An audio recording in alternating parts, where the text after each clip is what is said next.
Welcome to navigating the Drought.gov website video tutorial series. This series will showcase various aspects of the Drought.gov website that can assist you with planning and operational decisions. For this particular lesson, we're going to take a look at state and county level data and how you can create informative maps to share that information. So here we are on the Drought.gov website. So what we want to do is go to Data and Maps, select Current Conditions, and we'll scroll down to our US map, and you can pick any one of these maps, but notice when you mouse over, it highlights each state. So if I go ahead and select New Jersey, for example, you'll get this option to go to New Jersey page. And when we select that, now we just get information specifically for a particular state. I picked New Jersey because, as you can see, there's quite a bit of an area of abnormally dry conditions as well as moderate to severe drought. And the nice part about looking at these state maps with respect to, say, the U.S. Drought Monitor, it shows you the percentage of area that is within those drought categories. And so you can also look at the change that's occurred over the drought monitor. The negative values means it's getting drier. The positive values meaning, or the cooler colors, meaning it's improvement. But we can see a lot of areas here are getting less precipitation. And then also, if we go back to the U.S. Drought Monitor, we can scroll down and we can see maps at the state level again for precipitation, very much like we saw in the current conditions lesson, the temperatures and temperature anomalies, stream flow, soil moisture. So you can go through and click on any of these. Here's some outlook and forecast information for the state, 7-day precipitation, 8 to 14 precipitation day outlooks that you can look at. You can look at some historical information.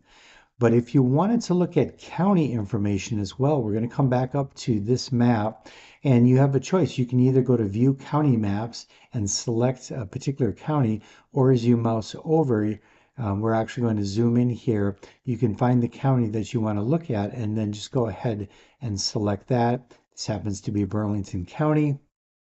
And you can get some specific drought information related to Burlington County in New Jersey. And again, you can look at many of the different resources here, such as the drought monitor, 30-day precipitation, and a lot of these values are specifically related to Burlington County. And again, we can scroll down, and much like we saw at the state level, you can go ahead and look at all this different information related to precipitation, temperature. Here's some agricultural information. You can continue to scroll down, look at stream flow information.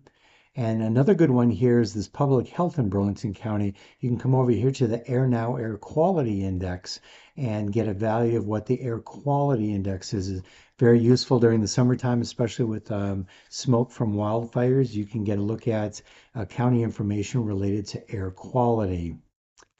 And then here's also some future conditions with respect to precipitation and outlooks and historical information at the county level.